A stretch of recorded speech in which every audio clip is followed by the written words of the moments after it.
and hello again. This was our last 2 days before leaving Japan, and I decided to have another day trip just a few hours away from Tokyo. This was not really part of our itinerary, however, this place really captured my heart. I enjoyed my stay here, I enjoyed this place, and I wish I could have stayed a little bit longer here since there's also a lot of places to visit. Nung tiningnan ko yung weather forecast for today, nakalagay doon malakas yung chances na uulan. And totoo nga, umulan nga siya. Buti na lang talaga, nag-ready ako ng payong, tapos naka-light jacket din ako. Since yung train na sasakyan natin is nasa may Asakusa area, tapos maaga pa din nung dumating ako dyan, I decided na puntahan ulit yung Asakusa Temple. I was able to get a glimpse of the Asakusa Temple during early morning. Yung wala pa talagang masyadong tao, yung mga pumupunta pa lang is yung mga nagpe-pray lang sa temple. As you can see, iba din talaga yung binibigay na beauty ng ulan sa isang area, especially after na nung ulan, yung parang basa-basa na yung area. Pero syempre iba na yung usapan kapag binabaha na yung isang lugar.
Pagkadating ko sa may train station, doon na ako bumili ng ticket ko. Nag-ask na rin ako ng help sa may ticket booth kasi nga baka mamaya magkamali ako ng mga isi-select ko. Pero pwede kang bumili ng Tobu train ticket like yung may Nico Pass or pwede din yung individual limited express. Pinili ko yung super early na alis ng train para maaga tayong makarating dun sa area. And yung pupuntahan pala natin today is yung Nikko. Hindi ko alam kung tinatawag siyang Nikko Prefecture or Nikko lang. Basta doon tayo pupunta. Bago ako pumunta dyan sa my train station, bumili muna ako ng makakain natin and yung mabe-breakfast natin, easy breakfast lang. Syempre, I got another coffee and sandwich. Don't get me wrong, pero umiinom naman ako ng water. It's just that talaga pag morning, syempre kailangan natin ng coffee pampabuhay ng mga cells natin. Ako lang ba yung nag-i-enjoy sumakay ng train? Ewan ko ba, mas less yung hassle para sa akin pag sasakay ka ng train kasi hindi mo naiisipin yung traffic tapos hindi naman ako magda-drive. Sasakay na lang ako, ni-enjoy ko lang yung view sa labas. Lalo na dito, papunta sa Nikko, ang ganda ng mga mountain view niya, ang daming mga rice fields, basta ang ganda rin nung train ride na yan. Yung train ride pala natin, it took us about 2 hours din. Kaya kung halimbawa may mga schoolwork ka, may mga paperworks kang gagawin, may mga kung ano-ano ka pang gagawin, pwede mong magawa dyan sa 2 hours or pwede ka rin matulog or just enjoy the view outside.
Nakarating na tayo sa Nikko. Na-enjoy nyo ba yung train ride? Pagkalabas mo ng station, just across the road, ay merong bus station that will take you doon sa malapit na famous bridge, which is yung Shinko Bridge. Nung pagkadating ko dito, as you can see, hindi pa siya ganun ka-crowded. Siguro nga kasi umuulan.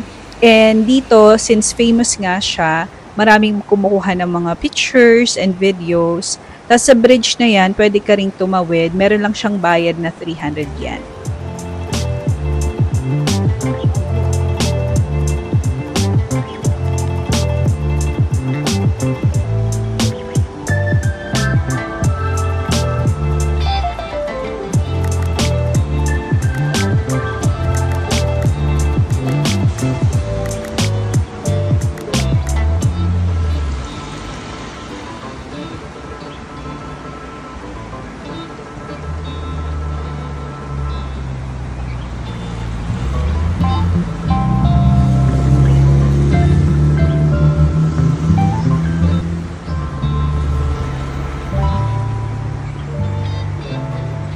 Pagkatapos natin sa may Shinko Bridge, tatawid ka lang and ayan na yung entrance papuntang Nikko National Park. Kung katulad ko kayo na day trip lang yung gagawin dito sa Nikko, expect nyo na hindi nyo talaga makikita lahat ng shrine and temples kahit nagustuhin nyo man. Pero for me, happy pa rin ako dun sa mga nakita ko and napuntahan ko. Madaming mga stairs dito, kaya kung pupunta kayo na katulad nitong weather na tag-ulan, mag-ingat lang kayo pababa and paakyat kasi madulas yung area. Doon din sa mga nabasa ko, may mga trail spots sila. Hindi ko na pinuntahan yun kasi nga as I've said, limited yung time natin. Pero feeling ko naman dyan, nag-trail din ako kasi nga sobrang haba ng mga nilalakad natin. Hindi ako nag-bus or kung ano pang ibang modes of transportation dyan. Napaka-safe talaga dito sa Japan kasi as you can see, iniiwan ko lang yung camera ko dyan, which is yung phone ko, and ilalagay ko lang siya dun sa may tripod tapos maglalakad-lakad na ako dyan. Wala namang kumukuha or nagtatangkang kumuha, kaya very safe talaga yung mga gamit niyo dito. Madami ding mga suggested route dito na pwede mong i-follow papunta dun sa mga shrine or temples. Nag-take time lang din ako na maglakad-lakad dyan kasi ang ganda ng weather, malamig, hindi siya ganun kainit. Nandito na tayo sa may area ng Rinnoji Temple and mga around 9 AM na yan, kaya ang napansin ko talaga marami nang dumarating na mga tourist bus and may mga personal vehicle din na of course mga tourist din yung mga nakasakay. And pagdating natin doon sa may Rinnoji Temple, dun sa main hall niya, bawal kang mag-take ng mga pictures or videos, which for me is better kasi nga nasa temple ka, mas makakapagbigay ka ng respect and ma-appreciate mo rin yung area niya.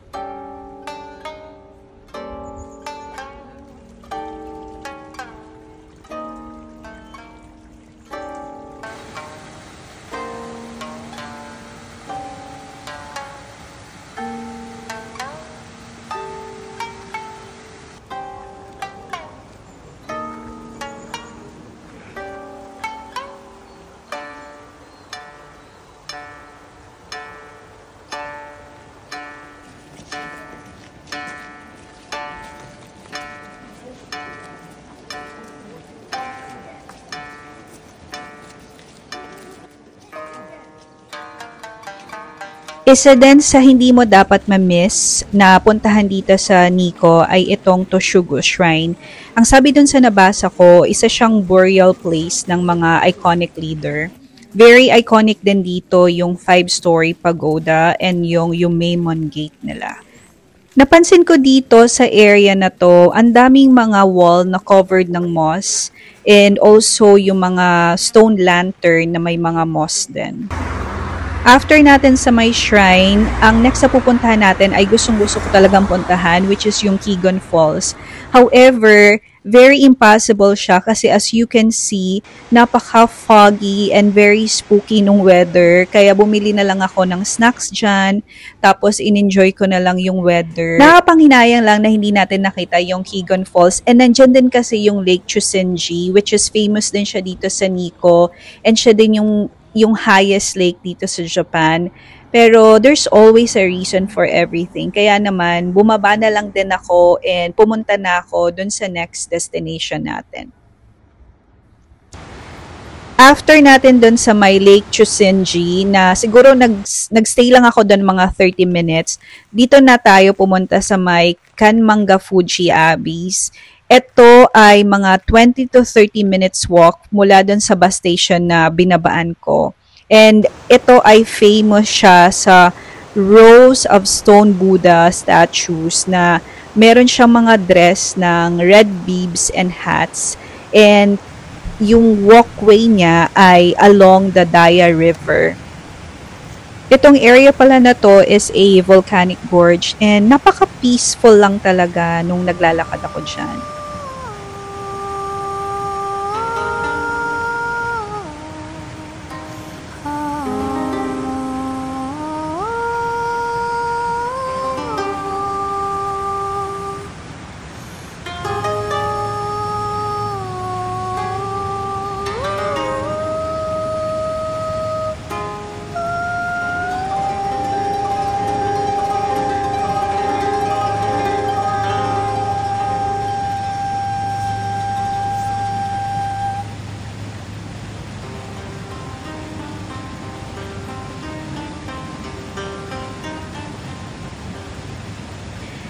Nandito na tayo sa famous row ng mga Buddha and according dun sa nabasa ko, nagbabago-bago daw yung bilang ng mga Buddha every time na bibilangin mo sila. And tinawag din nila tong Jizu, which is protector of children and travelers. Also, his figure is associated with souls who cannot cross to another world. Kaya naman, madami ka daw mga statues na makikita dun sa mga places na like roads or crossings.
May nadaanan ako isang maliit na restaurant dyan.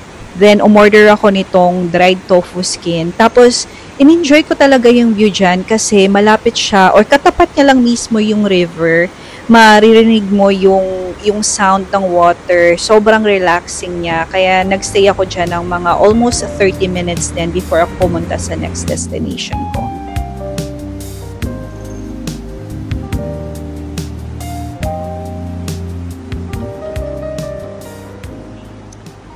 Bumalik ulit ako sa area ng Toshugo Shrine para i-explore pa siya. Nakita ko din yung artwork na merong 3 wise monkeys. Actually, marami daw mga nakaka-overlook nito, especially yung meaning mismo nung artwork, which includes yung childhood to the trials and tribulation of adulthood and then back to giving birth. Nire-represent din nung artwork yung innocence rather than ignorance, that children should see no evil, hear no evil, and speak no evil.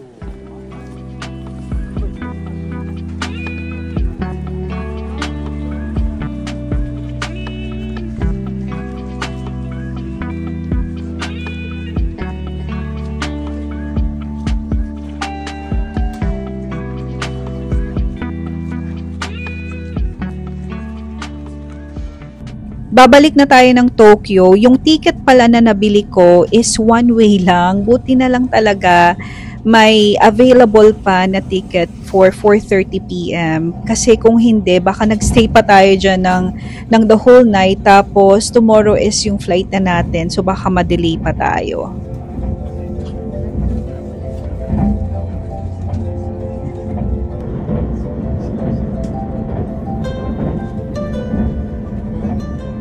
Pagdating ko sa Tokyo, pumunta muna ako dito sa Asabudai Hills. Gusto ko sanang puntahan yung parang pinaka-observatory deck niya, pero closed na nung dumating ako dyan. Kaya yan na lang yung kinuhaanan ko na video.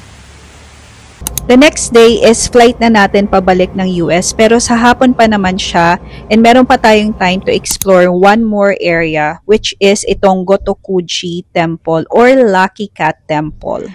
Well known to sa Japanese culture yung maneki neko or yung white cat with red details kasi nag-a-attract daw to ng good luck and fortune. Kung mapapansin nyo daw, kapag yung right na kamay or paws yung nakataas, it will bring you fortune or money. Kapag left naman daw, it will attract more people or customers. Kaya kung may mga tindahan kayo, tingnan nyo kung yung left or right yung nakataas na kamay ng pusa. Ang daming sizes ng cat figurines dito, pero limited lang siya per person pag bibili ka. Ang sabi din nila, pag bumili ka nitong maneki neko, kailangan mo mag-wish, tapos iuwi mo siya, and once natupad daw yung wish mo, dalhin mo siya sa temple para daw yung good luck will stay with you. Ang problema, nakalimutan ko kung ano yung winish ko dyan. Hindi ko na talaga maalala kung ano yung winish ko dyan. After natin sa temple, I decided to visit another coffee shop na nagba-viral. Ang name niya ay Bongen or Bongen Coffee Shop. And nung dumating ako dyan, mahaba na yung pila kahit hindi pa talaga bukas yung shop. Medyo nagtagal ako dyan ng 1 hour na pagpila. Pero very worth it naman kasi ang sarap nung coffee, very rich yung latte, hindi siya bitter, tapos intense din naman yung aroma niya. Maliit lang yung store nila kaya siguro hindi rin masyado makapag-accommodate ng mga like seating customers. Dumiretso na ako sa airport after natin kunin yung luggage sa hotel.